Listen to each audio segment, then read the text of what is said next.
there everybody, this is Lee with Creative2xmom Mom. Back in May, my friend April at The Simple Rugged Path posted her summer reading list, and after watching that video I found so many great suggestions of books that I wanted to read, and I created my own list that I worked throughout the summer.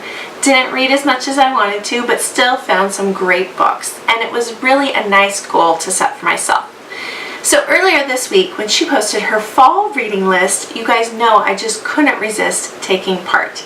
I love good books and I love sharing the books that we find with you. So I hope you will check out her channel linked down below, and since this is a collaboration, I will also link the playlist. I know there's going to be some great reading YouTubers involved in this one. Now, as far as my fall to read list, let's get started.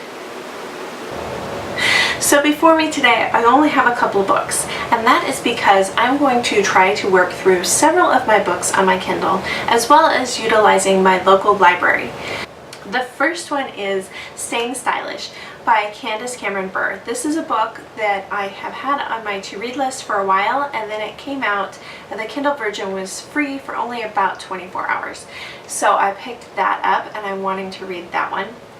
Also, as far as nonfiction, I've also got one of her other books here. This is called Kind is the New Classy.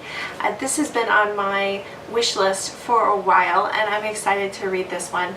I've got some pretty good ideas of where she's heading with this one, but I'm not totally sure, and so that is probably going to be my next nonfiction read. Also in the nonfiction category, I have the Kindle version of the Lifegiving Home. I know this one's been out for a while. It's a Sally Clarkson book. Everybody raves about it, and I'm really excited to read it. Again, I was able to find a pretty inexpensive copy on the Kindle. I prefer to have hard copy books, but this one I think was only like $2.99, and so I couldn't resist.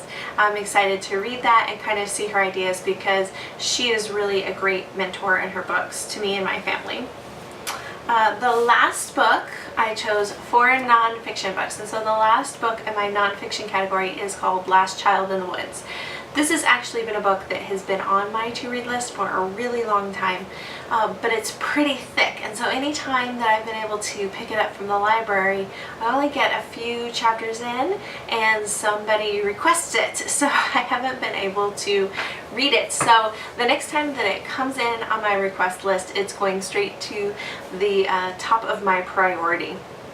And that is by an author by the name of Louv, L-O-U-V. So I'm excited about that one. So I have 4 nonfiction books, and then I have 7 fiction books. I was trying to find 8, but I wasn't totally sure which one I wanted to put in that last spot, so I'm reserving it for kind of a surprise type book. If something comes up and it catches my eye, that's what my 8th fiction book will be. So the first fiction book I have is a book called Orphan Train. It's by Christina Baker Klein, and if you guys know me, you know that this is my heart, and I'm really excited to read this one. This is by an author that I've never heard of. However, I have heard of this book before and heard really good things about it, so I have a feeling that that one will be a quick one on my reading list. I'm also going to read Anne of Avonlea by Lucy Maud Montgomery.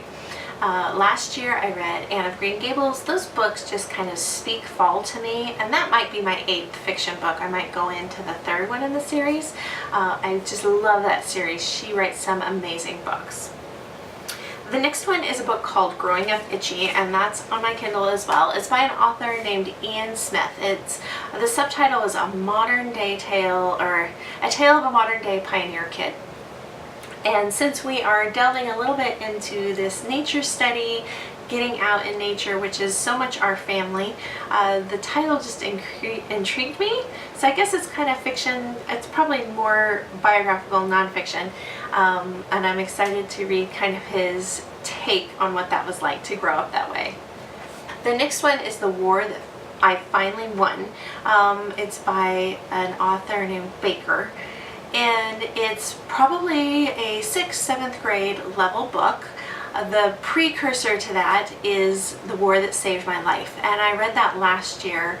Sometimes I will read these kind of youth fiction books before I hand them off to my kids, and so I read the first one. I loved it.